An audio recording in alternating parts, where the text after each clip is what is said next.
שלום לכם. ב-1 למרץ 1953 סטלין שחרר את שומרי הראש שלו והלך לישון. למחרת בבוקר, כשהמשרתים האישיים שלו לא שמעו ממנו, הם הבינו שמשהו קרה. אלא שהפחד והאימה שסטלין בנה סביבו עשו את שלהם והם לא העזו להיכנס לחדר. הם פנו לשומרי הראש שגם הם לא העזו להיכנס לחדר הנעול מאותה סיבה, ומיד פנו אל חורשוב ומלנקוב שהיו הקרובים ביותר לסטלין באותם ימים. כשהם הגיעו, הם פתחו את הדלת ומצאו את סטלין שרוע על הרצפה בתוך נוזלים שהגוף שלו הפריש. אלא שהאימה המפורסמת לא דילגה אפילו על החברים הכי קרובים של סטלין. גם הם לא העזו לגעת בו, הם פשוט הורו לכולם לצאת מהחדר ולהניח לסטלין להמשיך לישון. רק למחרת בבוקר כשהגיעו הרופאים, התברר שמדובר בשבץ מוחי. אלא שאז כבר היה מאוחר מדי, הנזק היה בלתי הפיך.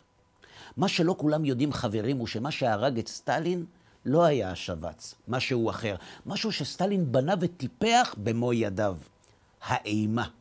האימה המפורסמת והמשתקת שסטלין בנה סביבו בכישרון ובאכזריות בלתי נתפסת. זו שנולדה בעקבות הטיהורים האכזריים שסטלין יזם. האימה שנועדה לשמור על החיים שלו ולהרתיע את המתנגדים שלו ממחשבות על התנגשות, דווקא האימה הזאת היא זו שהביאה למותו. ועכשיו חברים, עם יד על הלב. אם היינו שואלים את ראשי מנגנוני הביון במערב, כיצד הם מעריכים סטלין יסיים את חייו? הם כנראה היו מאמרים על התנגשות או הפיכה פנימית. מה היה קורה אם היינו מספרים להם שדווקא הפחד שסטלין המציא הוא זה שיהרוג אותו? ללא ספק הם היו צוחקים.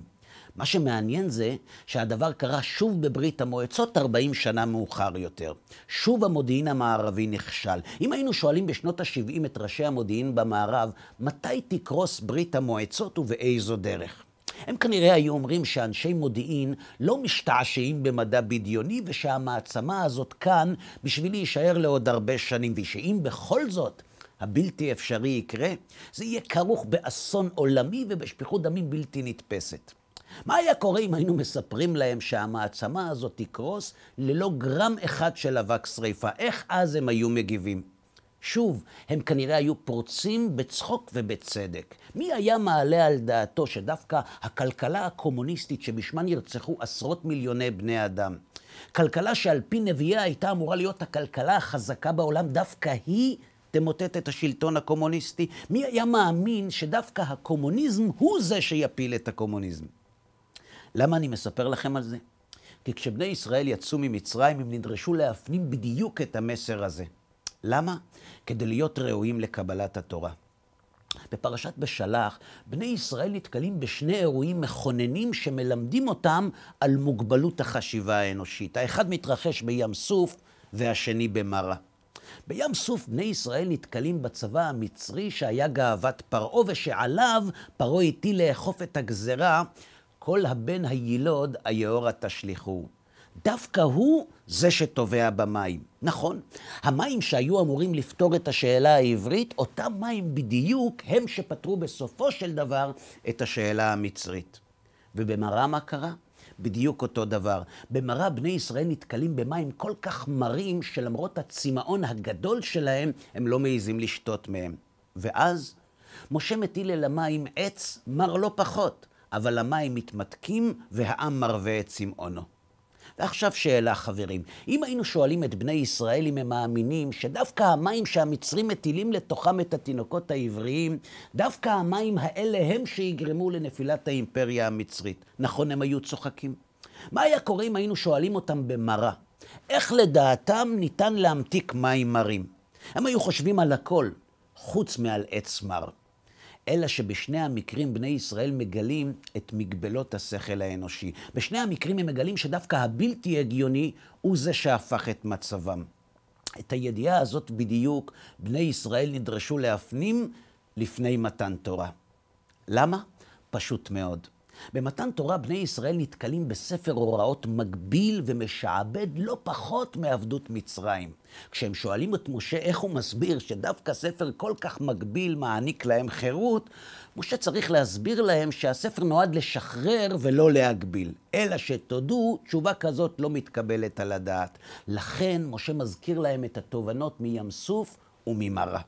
הוא מזכיר להם שמי שעובד אצל הקדוש ברוך הוא לא יכול להרשות לעצמו להגביל את עצמו בהיגיון האנושי. הוא מזכיר להם שאצל הקדוש ברוך הוא מהפכים מתרחשים בצורה הכי לא צפויה. זה אולי נראה לכם מר, אומר להם, אבל כשמכניסים את התורה לחיים, המתיקות מתגלה, ומה שקובע זה לא מה חושבים, זה מה שקורה. השאלה הגדולה, חברים, היא למה באמת הרוסים לא צפו את מותו של סטלין או את הנפילה המופלאה של השלטון הקומוניסטי? גם על כך התשובה פשוטה, כי הם לא ידעו עברית, וגם כי הם גירשו את הקדוש ברוך הוא מהמניפסט שלהם. מותו של סטלין והקומוניזם מכונים ברוסית צחוק הגורל, ועל גורל אי אפשר לסמוך כי לא תמיד הוא צוחק. לכן הם לא היו יכולים לצפות את העתיד. ובגלל שהם גם לא ידעו עברית, הם לא ידעו שביהדות לצחוק הגורל יש שם אחר, קוראים לו השגחה פרטית. ועל ההשגחה, חברים, אפשר ועוד איך לסמוך. היא תמיד צוחקת. מאיפה אני יודע? זה כתוב במפורש בתנ"ך שהקומוניסטים התעלמו ממנו. מה כתוב שם? כתוב שם יושב בשמיים משחק, השם ילעג למו. אז זהו, חברים, כשאנחנו מתכננים תוכניות, אולי כדאי שניקח בחשבון גם את השמיים. אולי כדאי שניקח בחשבון שאנחנו לא לבד בעולם, ושיש עוד מישהו שיש לו תוכניות. ולכן כשאנחנו מבקשים להנדס את העתיד המשפחתי או הכלכלי שלנו, כדאי שנסתכל גם למעלה לבדוק אם צוחקים שם. אתם שואלים איך אפשר לדעת אם צוחקים שם? פשוט מאוד. מסתכלים בספר שירד משם ויודעים. ועוד מילה לסיום, אם תרצו לצפות בשיעורים או בסרטונים נוספים, פשוט תקלידו בגוגל הרב אהרון לוי, תיכנסו לערוץ היוטיוב שלנו, תרשמו כמנויים, וכך גם תוכלו לקבל עדכון על כל שיעור או סרטון שעולים לאוויר, וגם תגרמו לחשיפת הערוץ ולזיכוי הרבים. שבת שלום לכם.